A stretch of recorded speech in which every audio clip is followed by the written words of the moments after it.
Hi, ഇന്ന് day 74 ആയിരുന്നു. അപ്പോൾ നമ്മുടെ വർക്കും പേഴ്സണൽ ട്രെയിനിങ് കാര്യങ്ങളൊക്കെ ഓൺലൈൻ തന്നെ ആയിരുന്നു, വീട്ടിൽ തന്നെ ചെയ്ത് തീർത്തു. പിന്നെ അതിനുശേഷം ഫസ്റ്റ് സെറ്റ് പുഷപ്സ് നമ്മൾ കംപ്ലീറ്റ് ചെയ്തു. ദെൻ നമ്മൾ ഫസ്റ്റ് സെറ്റ് പുള്ളപ്സ്, നല്ല മഴയുണ്ടായിരുന്നു പുറത്ത്, അപ്പോൾ അതുകൊണ്ട് ഫുള്ള് നനഞ്ഞിരിക്കുമായിരുന്നു. ദെൻ നമ്മൾ ഫസ്റ്റ് സെറ്റ് പുള്ളപ്സ് ചെയ്തു, സെക്കൻഡ് സെറ്റ് പുള്ളപ്സ്. അപ്പോൾ ഇന്ന് വെളിയിൽ ഇരുട്ടാവുന്നതിന് മുന്നേ ആയതുകൊണ്ട് കുറച്ച് വെളിയിൽ തന്നെ നമ്മൾ ചെയ്തു. ദെൻ തേർഡ് സെറ്റ് പുള്ളപ്സ്, അത് നല്ല സ്ലിപ്പ് ഉണ്ടായിരുന്നു, മഴ പെയ്ത് കിടക്കുന്നതുകൊണ്ട് നല്ല തെന്നലാണ്. ദെൻ ഫോർത്ത് സെറ്റ് പുള്ളപ്സ് നമ്മൾ ഫിനിഷ് ചെയ്ത്. ദെൻ ലാസ്റ്റ് സെറ്റ് പുള്ളപ്സ് ആണ്, നമ്മൾ ജമ്പ് ചെയ്ത് സ്ലിപ്പായി പോയി. അപ്പോൾ വർക്കൗട്ടൊക്കെ ചെയ്യുമ്പോൾ ശ്രദ്ധിച്ചോളുക, സേഫായിട്ട് വർക്കൗട്ട് ചെയ്യുക, ഇഞ്ചുറി ഒന്നും ഉണ്ടാവാതിരിക്കാൻ ശ്രദ്ധിക്കുക. ദെൻ നമ്മൾ വിട്ടുകൊടുക്കാൻ പാടില്ലല്ലോ. ദെൻ ലാസ്റ്റ് സെറ്റ് നമ്മുടെ പുള്ളപ്സ് കംപ്ലീറ്റ് ചെയ്തു അങ്ങനെ. അപ്പോൾ കൂട്ടുകാരൊക്കെ ശ്രദ്ധിക്കുക, എത്രത്തോളം വർക്കൗട്ട് ചെയ്യുന്നോ അതിനനുസരിച്ച് നല്ല റെസ്റ്റ് എടുക്കുക, ഫുഡ് ഇൻടേക്ക് ശ്രദ്ധിക്കുക.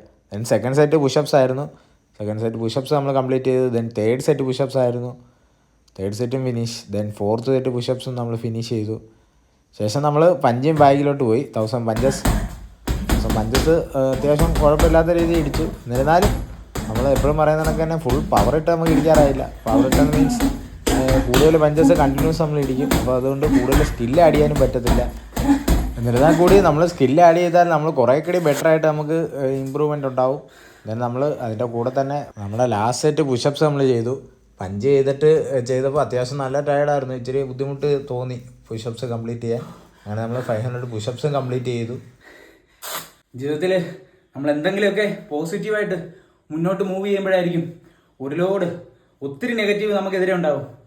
നമ്മൾ അതിനൊന്നും മൈൻഡ് ചെയ്യണ്ട, ഇഗ്നോർ ചെയ്യുക, മുന്നോട്ട് പോവുക, സ്റ്റേ ഫിറ്റ്. ശേഷം നമ്മൾ ബർപ്പീസ് ചെയ്തു. ബർപ്പീസ് 50 നമ്മളങ്ങനെ കംപ്ലീറ്റ് ചെയ്തു. ശേഷം നമ്മൾ ഹാൻഡ് സ്റ്റാൻഡ് പുഷപ്സ് ആദ്യം ചെയ്തു, അതിന് ശേഷമാണ് നമ്മൾ ലാസ്റ്റാണ് ഹാൻഡ് സ്റ്റാൻഡ് വാക്കിങ് ചെയ്തത്. പുഷപ്സ് നമ്മൾ 25 ഹാൻഡ് സ്റ്റാൻഡ് പുഷപ്സ് കംപ്ലീറ്റ് ചെയ്തു. ശേഷം ഹാൻഡ് സ്റ്റാൻഡ് വാക്കിംഗ് ആയിരുന്നു. വൺ സൈഡ് ഒരു 5 മീറ്ററോളം ഉണ്ടാവും, വൺ സൈഡ് 5x5 ആയി നമ്മൾ അങ്ങോട്ട് കൊണ്ട് മൂവ് ചെയ്തു. അപ്പം 25 മീറ്റർ നമ്മളങ്ങനെ ഹാൻഡ് സ്റ്റാൻഡ് വാക്കിംഗ് കംപ്ലീറ്റ് ചെയ്തു. നമ്മുടെ ചലഞ്ചിൻ്റെ ഡേ 74 ആയിരുന്നുകൊണ്ട് നമ്മളിപ്പോൾ അത്യാവശ്യം കാർഡിയോ വർക്കൗട്ട്സ് കൂടുതലാക്കിയിട്ടുണ്ട്. അപ്പോൾ നമ്മുടെ ഇന്നത്തെ ചലഞ്ച് കംപ്ലീറ്റ് ആയിട്ടുണ്ട്. കറൻ്റ് ബോഡി കണ്ടീഷൻ ഇതാണ്. അപ്പോൾ നാളെ മുതൽ നമ്മുടെ ആഡ് ഓൺ വർക്കൗട്ട് കൂടെ ഉണ്ടാവും. അപ്പോൾ എല്ലാവരും സ്റ്റേ ഫിറ്റ്.